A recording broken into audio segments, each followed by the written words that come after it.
ஹெல்த்தியான முருங்கைக்கீரை சட்னி எப்படி செய்யலாம் அப்படின்னு தான் நம்ம இன்னைக்கு பார்க்க போகிறோம். அதுக்கு ஃபஸ்ட்டு ஒரு கடாய் வச்சு ஆயில் சேர்த்துக்கலாம்.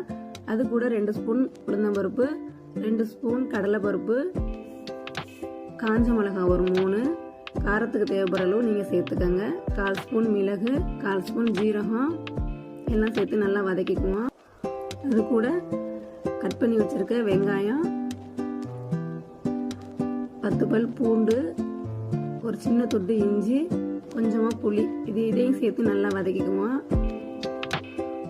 அதுக்கப்புறம் 2 கைப்பிடி அளவு முருங்கைக்கீரை இதையும் சேர்த்து அது கூட நம்ம நல்லா வதக்கிட்டு கொஞ்சமாக துருவன தேங்காய் இதையும் இது கூட சேர்த்துக்கலாம்.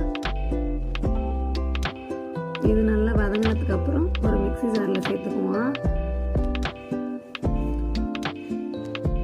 கொஞ்சமாக உப்பு கொஞ்சம் சேர்த்து தேவையான உப்பும் சேர்த்துக்கோங்க. அது கூட அரைக்கையில் இப்போ அரைச்சி எடுத்துகிட்டு வந்தாச்சு. இது கூட சின்னமாக கொஞ்சம் தாளிப்பு போட்டுக்கலாம். கொஞ்சம் எண்ணெய் சேர்த்து கடுகு உளுந்த பருப்பு சேர்த்து கருவேப்பிலை, காஞ்ச மிளகாய் எல்லாம் தாளித்து அந்த சட்னி கூட தாளித்து ஊற்றிக்கலாம்.